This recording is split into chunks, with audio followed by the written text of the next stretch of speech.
He thought it was just another joke. A billionaire in a crisp suit, laughing at the waitress's accent as the restaurant went quiet. "Translate this," he sneered, waving a foreign menu. The room tensed, her hands trembled, but her eyes didn't flinch. Everyone waited for her to break. But what happened next left the entire table speechless. Because when she opened her mouth, the last thing anyone expected to hear was fluent Japanese. The restaurant glowed with luxury, glass chandeliers, golden cutlery, and the soft hum of expensive conversations. At a corner table sat Mr. Bradford, a billionaire investor known as much for his money as for his arrogance. He was surrounded by executives, each one laughing a little too loudly at his every joke. Behind them, moving quietly between tables, was Naomi Carter, a young black waitress working double shifts to help her mother, a janitor at the same hotel. She was careful, precise, polite, the kind of employee no one noticed until something went wrong. That night, Bradford noticed her, but not for the right reason. He overheard her softly reading an order written in Japanese for a tourist guest. His lips curved into a smirk. "Translate this, and I'll give your mom my job," he said loudly enough for everyone to hear. Laughter rippled across the table. Naomi froze, eyes wide. Her cheeks burned, but she stayed silent. The room felt colder. Even the music seemed to stop. Her coworkers glanced over, unsure whether to step in or look away. For Naomi, it wasn't just a joke. It was another reminder of how people saw her. Just a waitress. Just another face to mock. But what no one knew was that Naomi had spent her childhood halfway across the world. In Tokyo, where her mother once cleaned the same school she attended. And tonight, that forgotten chapter of her past was about to change everything. Naomi stood frozen for a second, the billionaire's words echoing in her head, sharp as broken glass. Around her, laughter filled the air, bouncing off marble walls. It wasn't just laughter. It was the kind that came from people who thought they were untouchable. Her hand shook slightly as she set down the tray. The glasses rattling faintly, Mr. Bradford leaned back, grinning, clearly enjoying her discomfort. "Come on," he said mockingly, "say something in Japanese. Or maybe you only pretend to know." Naomi's heart pounded.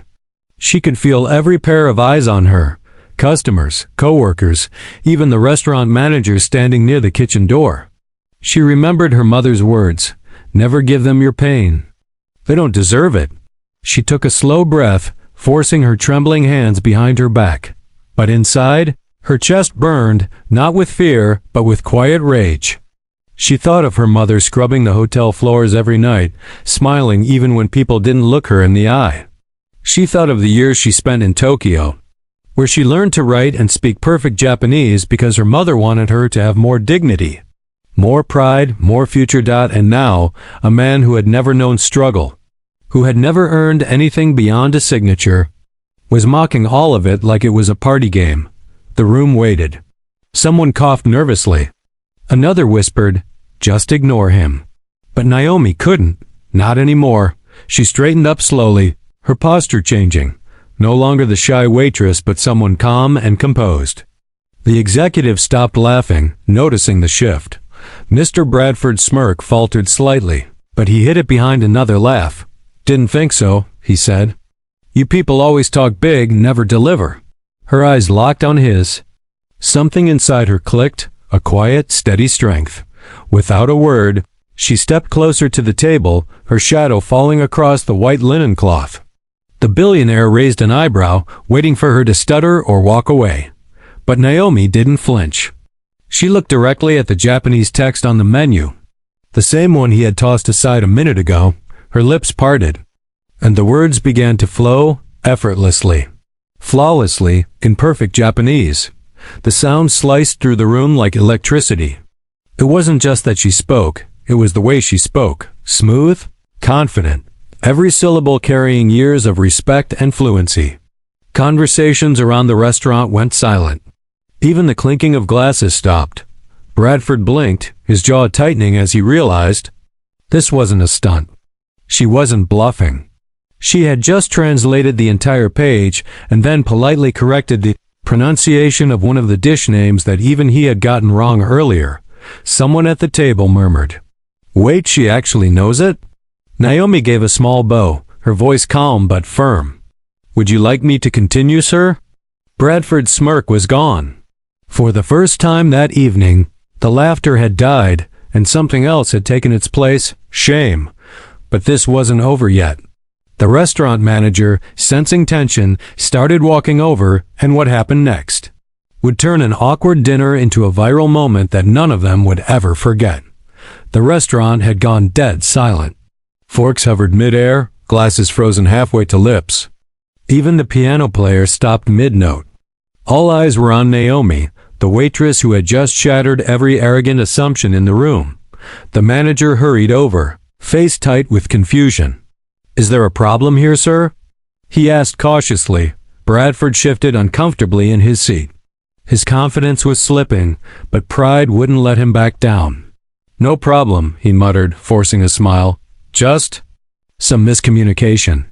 Naomi didn't say a word. She stood still, her expression unreadable. The executives looked at each other, suddenly unsure whether to laugh or apologize. Then a voice came from the back, a middle-aged Japanese man, dressed in a business suit.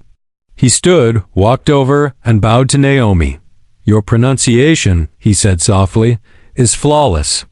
I have not heard it spoken so purely in years." A ripple of whispers swept through the room. Bradford's face turned pale. The man speaking was Mr. Tanaka, chairman of a Japanese tech firm, and one of Bradford's biggest potential investors. Tanaka turned to Bradford, his polite smile fading. "You mock her," he said evenly, "yet you do not understand her worth. Perhaps you should learn to listen before you speak." The words cut like glass. Bradford opened his mouth to speak, but couldn't. His face burned with embarrassment as Tanaka gave Naomi a respectful nod. "Would you join us at my company's event next week?" Tanaka asked. "We could use someone like you, someone with real understanding, not arrogance." Naomi blinked, stunned. The manager's jaw dropped. Bradford slumped in his chair, realizing what had just happened. In less than 5 minutes, his arrogance had cost him a multi-million-dollar deal. And his dignity. Naomi bowed slightly. "Thank you, sir," she said, her voice calm but steady. "I only did what anyone should: show respect." For a brief moment, the restaurant erupted in quiet applause, hesitant at first, then louder. Bradford sat frozen, his reflection in the glass showing what was left of his ego, nothing but silence. When Naomi stepped outside the restaurant that night, the air felt different. The same streets she had walked 1,000 times before now seemed brighter, lighter. She could still hear the echo of polite applause behind her, the sound of dignity reclaiming its place in a room that once silenced her. She waited at the bus stop, her apron still stained from work, but her spirit unshaken. Her phone buzzed, a message from her mother. "Are you okay, baby?" Naomi smiled softly. "Better than okay," she whispered. Inside the restaurant, Bradford sat alone at the table. His investors had left one by one, each avoiding his gaze. The deal he bragged about for weeks had slipped away, not because of business, but because of pride. The same pride that made him mock a girl he thought was beneath him. Word spread quickly. By the next morning, a video of the incident had gone viral. Millions watched as the waitress effortlessly humbled a billionaire. People called her the polyglot waitress, the girl who spoke respect. But Naomi didn't care about fame. What mattered was her mother's pride. The next day, when she walked into work, the hotel manager, the same one who had once overlooked her, greeted her with a nervous smile and a promotion letter. As she looked out across the dining hall, Naomi realized something profound. Sometimes, the loudest way to fight disrespect is through quiet excellence. She didn't need to raise her voice or prove her worth to anyone. She had done that simply by being herself. And somewhere in another corner of the world, someone watching that viral video whispered, "If she can rise above hate, maybe I can too." Because in the end, racism may humiliate, but dignity, education, and grace will always win louder.